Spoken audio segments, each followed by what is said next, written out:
पंडित जी रहते थे। सभी लोग ध्यान दीजिएगा, ये उपदेश है जो आप लोग भोजन नहीं कराती नहीं, उपदेश है आप सबको। तो अगर यहाँ कोई पंडित जी हो तो बुरा मत मानिएगा। उनकी एक बड़ी सुंदर पत्नी पंडितानी थी। आवाज मत करें आप लोग। तो पंडितानी का काम ये था कि भोजन बनाकर पहले स्वयं खाती थी और फिर पति को खिलाती। अब पति देव पत्नी से डरते थे इसलिए भोजन मांगते भी नहीं थे। अगर जो कोई भोजन के विषय में प्रश्न हो जाए तो पंडितानी झोरा ओरा लेके मायके सुधा देती थी। इसलिए पंडित बहुत डरे, उनसे बोले भोजन ही मांगेंगे, 12 बजे मिले चाहे 2 बजे। ये क्रिया जो है कई महीनों चलती रही।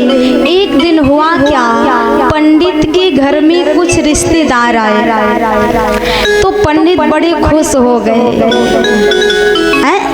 अच्छा खुश काहे हुए कि आज पहले भोजन मिलेगा। अब पंडितानी खूब गुस्सा में, अगर जो रात रुक गए तो फिर क्या होगा। लेकिन ये हुआ कि पंडित ने रिश्तेदारों को रोक लिया, भैया बड़े दिन में आए हो इसलिए आपको रुकना होगा। अब भक्तों भोजन पंडितानी ने बनाया और सभी रिश्तेदारों को बैठाया, बगल में पंडित को बैठाया, भोजन परोसा है। अब पंडितानी अंदर अंदर खूब गुस्साए रही कि आज जो है भोजन हमें बाद में मिलेगा। और पंडित खूब प्रसन्न है कि जीवन में पहला मौका है, भोजन पहले करने का पहला मौका।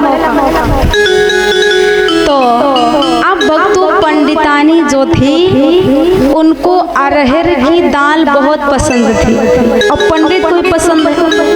तो पंडितानी भोजन परसे और भोजन परोसते परोसते ये भी कहते जाए कि पंडित जी थोड़ी दाल हमें लिए बचा देना, ज्यादा बार बार नहीं मांगना ताकि हमको बच जाए, क्योंकि पहले खाने वाली।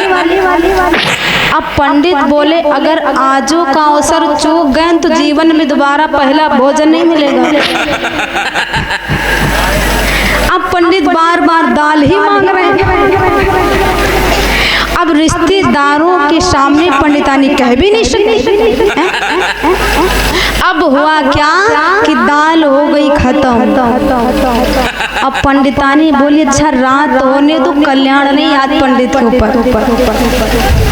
अब वक्त हुआ क्या, अब रिश्तेदार जो है भोजन की, पंडित भैया भी भोजन की, रात हुई, गर्मी का महीना है तो जितने रिश्तेदार थे उनको जो है बाहर लिटा दिया और पंडित भैया अंदर लेट गए। अब इधर जब रात हुई 12 बजे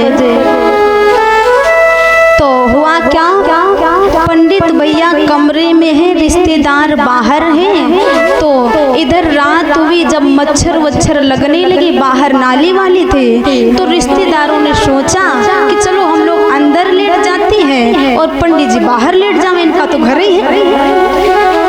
अब रिश्तेदार जो है अंदर लेट गए, पंडित भैया बाहर लेट गए। तो इधर पंडितानी को तो पता ही है कि पंडित अंदर लेटे हैं। अब पंडितानी रात के 12 बजे मूसल ले करके कमरे में पहुंच गए। अब कमरे में पहुंची तो कमरे में कौन था, रिश्तेदार। पंडित भैया बाहर क्योंकि अदला बदली हो गई। अब पंडितानी दे मूसल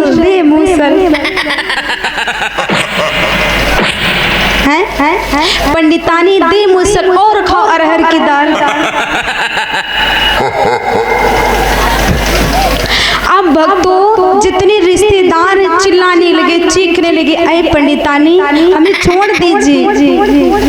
तो पंडितानी ने कहा अरे भैया तुम लोग हो क्या, अच्छा मुझे माफ कर दो, गलती हो गई, दोबारा ऐसा काम नहीं करेंगे। कान पकड़ ले। पंडित भैया कहाँ हैं? बोले पंडित भैया तो बाहर हैं।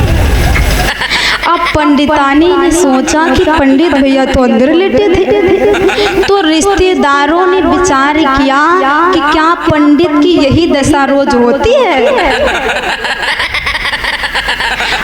पंडितानी अपने कमरे में चली गई। 1 घंटा बाद अब जितने रिश्तेदार हैं वो जो है बाहर गए और पंडित जी से कहा, ए पंडित जी तुम जो है अंदर सो जाओ और हम लोग बाहर सोए।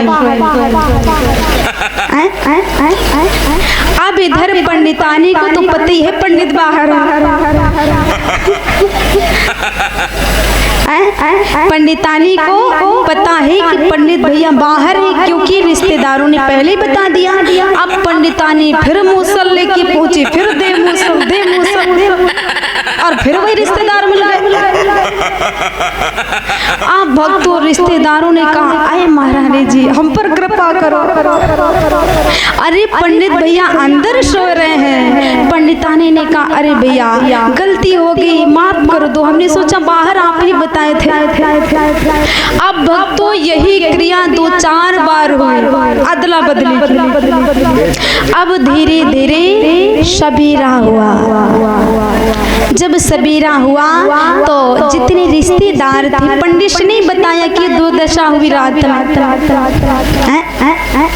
अब भक्तों ये बात केवल पंडितानी और रिश्तेदार जानते, पंडित नहीं जानते। सबेरा हुआ और सारे रिश्तेदार जब तैयार हो गए जाने के लिए, तो पंडित भैया ने कहा, भैया आप लोग बहुत दिन में आए थे, इसलिए 1 दिन और रुक जाओ। 1 दिन और रुक जाओ। तो रिश्तेदारों ने कहा, भैया कान पकड़ते हैं, तुम रुकने की बात कर, तुम आएंगे नहीं। तो पंडित ने कहा, ऐसा क्या हुआ? बोले कुछ नहीं भैया, कुछ नहीं हुआ, लेकिन हम कभी नहीं आएंगे। तो बोले अगर आती आती आ भी जाएंगे तो रात नहीं रुकेंगे। और बोले अगर रात रुक भी गए तो अरहर की दाल नहीं खाएंगे। बोलिए गोविंद भगवान की जय। तो भक्तों ऐसा नहीं करना है। तो ये माताओं से उपदेश है कि सर्वप्रथम अपने पति को भोजन कराओ, फिर भोजन करो। आज भक्तों जो पवन रेखा है वो सर्वप्रथम पति की पूजा करती है, भोजन कराती है, उसके बाद खुद भोजन करती है। ये सुरेश मौर्य दुर्गागंज के निवासी हैं। इनकी ओर से